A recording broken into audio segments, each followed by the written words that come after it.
Y a continuación va a tomar la palabra Nuria López Mora, fiscal de Madrid, coordinadora del Servicio de Protección a las Personas con Discapacidad. Interviene igualmente el Consejo General del Poder Judicial en materia de formación, como he dicho anteriormente, y nos va a dar el punto de vista del Ministerio Fiscal. Nuria, cuando quieras. Gracias, Carlos. Muchas gracias por estar aquí. Agradecimiento que, como no puede ser de otra forma, hago extensivo a los organizadores de las jornadas, Servicios de Salud Mental de la Comunidad de Madrid, del Hospital Gregorio Marañón y de la Sociedad Española de Psiquiatría Legal, cuyo vicepresidente, Alfredo Calcedo, tuvo a bien invitarme para participar en este encuentro. Tras la magnífica intervención de María, magistrada en Sevilla, mi exposición se va a centrar en un punto concreto y es analizar si, tras la Convención de la Organización de las Naciones Unidas, podemos hablar de un antes y un después del tratamiento ambulatorio involuntario y si ha cambiado, que desde mi punto de vista, como pueden imaginarse, sí lo ha producido, si ha cambiado el marco jurídico y judicial del tratamiento ambulatorio involuntario. Les voy a adelantar, como he hecho un poco antes, mi conclusión. Desde el punto de vista de esta fiscal, hablo simplemente por mí, el tratamiento ambulatorio involuntario es una medida buena, es una medida eficaz, tenemos experiencias positivas, tenemos buenos resultados, pero desde el punto de vista de Nuria López Mora no cabe su aplicación sin regulación legal expresa. Y a eso vengo a explicarles por qué formulo esta conclusión y en qué me baso cuando hablo de la Convención para arriba, la Convención para abajo, qué es lo que dice nuestra Convención. Considero que la medida cabe o bien dentro de un procedimiento ya de incapacitación como un plan de tutela o un plan de curatela de la salud o no tiene encaje legal hoy por hoy. Entiendo que no cabe hacer interpretaciones extensivas ni analógicas de normas que ni siquiera tienen rango de ley orgánica para restringir un derecho fundamental, que es la libertad, visto desde otro punto de vista, desde el enfermo mental. Hoy por hoy, yo les puedo asegurar que si un paciente se ve sometido a un tratamiento ambulatorio involuntario en el marco de un ingreso involuntario de un 763 o en el marco de una medida cautelar de un 762, prospera sin ningún género de dudas su recurso en el Tribunal Supremo y en el Tribunal Constitucional. Luego seguiré explicándoles el porqué. Antes de empezar con la Convención, quería explicarles por qué intervenimos los fiscales en los procedimientos de discapacidad, en los procedimientos de protección de personas que sufren deficiencias. Todos tenemos la imagen cinematográfica del fiscal, cuando no torpe, ambicioso, que además pierde todos los juicios, americano, del fiscal en el ámbito penal. Y es que en España no ocurre lo mismo en la mayoría de los países europeos ni en el derecho comparado. En España los fiscales tenemos competencias en el ámbito de protección de los sectores desprotegidos de la sociedad, fundamentalmente los menores, violencia de género y los mayores y personas con discapacidad. Estas competencias dotan de contenido y de trabajo a secciones especializadas a la que yo pertenezco en las distintas fiscalías de España. Así que aquí sí que he de reconocerles que cuanto mayor es la densidad de población, mayor especialidad tenemos, tanto en el ámbito judicial como en las fiscalías.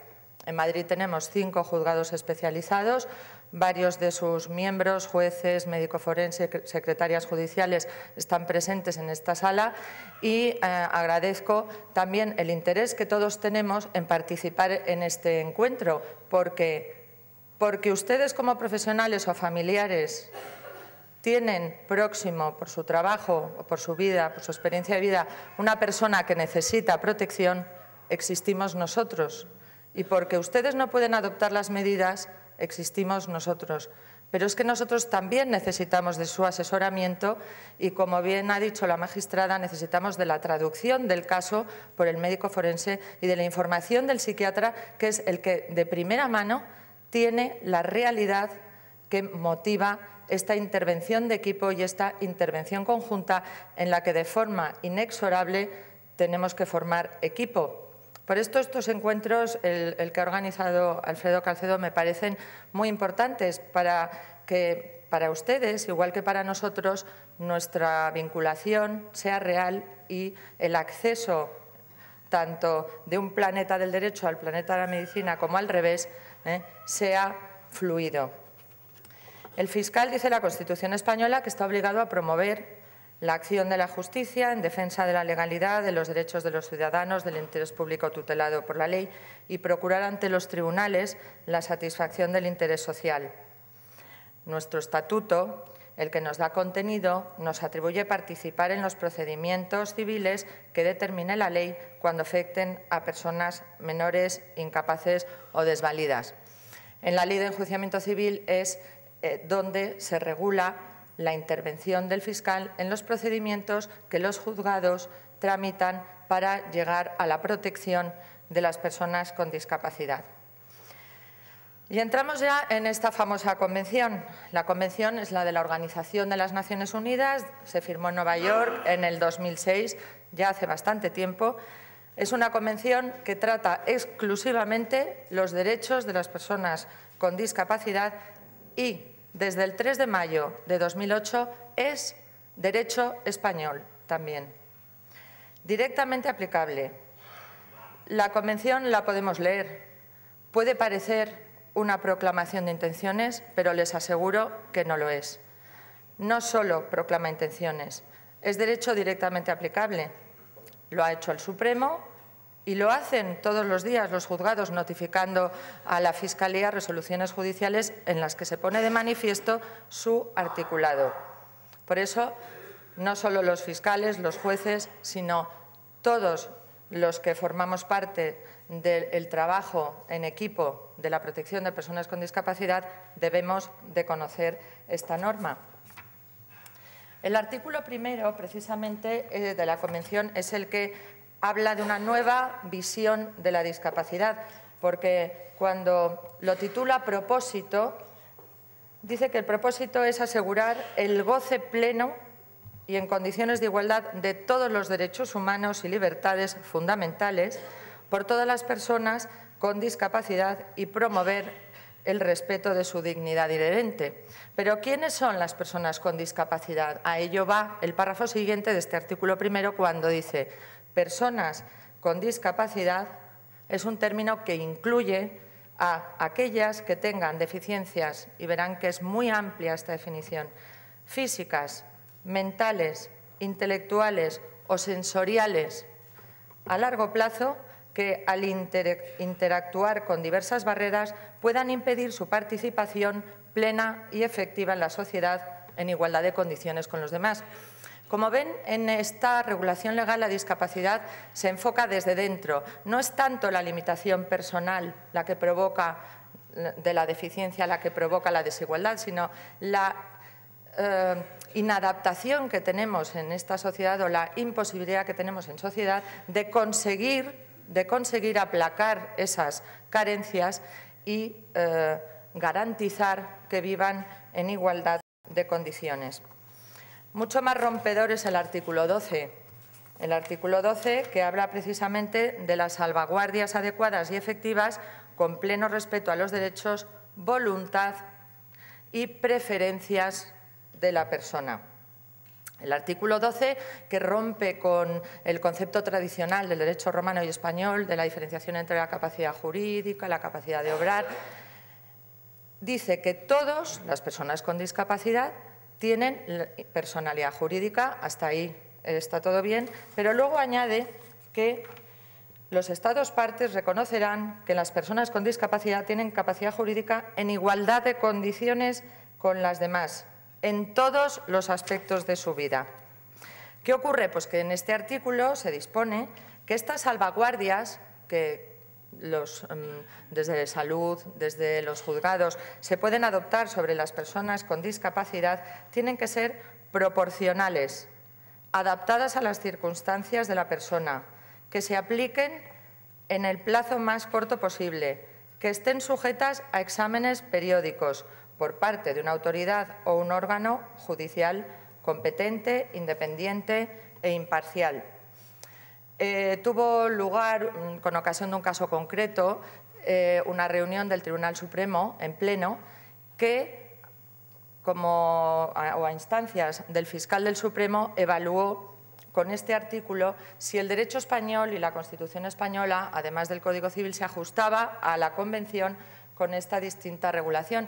Llegaron el Tribunal Supremo, dictó sentencia que definió el ajuste o la posibilidad de convivir en el ordenamiento jurídico sin necesidad de reforma el Código Civil, la Constitución y la Convención.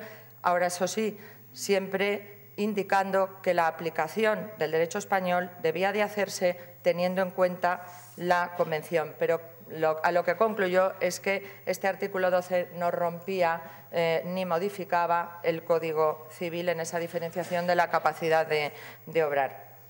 Otro artículo que hace referencia a la libertad y a la seguridad dice que cualquier privación de libertad debe de ser de conformidad con ley y que la existencia de una discapacidad no justifica en ningún caso una privación de libertad. En materia de salud, finalmente, la Convención en el artículo 25 refuerza el consentimiento libre e informado cuando dice que los Estados parte exigirán a los profesionales de la salud que presten a las personas con discapacidad atención de la misma calidad que a las demás personas. Y dice, sobre la base de un consentimiento libre e informado. Estos, señores, son las pautas de nuestro derecho, como les digo, directamente aplicables, sobre las que tenemos que ir trabajando y desarrollando nuestra actividad todos los días. Hasta tal punto que, como ya antes comentaba mi compañero en el Supremo, Carlos Gancemuller, España tuvo que ir, en concreto defendió él el cumplimiento de la Convención, España como Estado parte de la Convención tuvo que ir a Ginebra a dar explicaciones de cómo el Estado español como Estado parte estaba adaptándose a la Convención y tras ese informe el comité de expertos, desde mi punto de vista,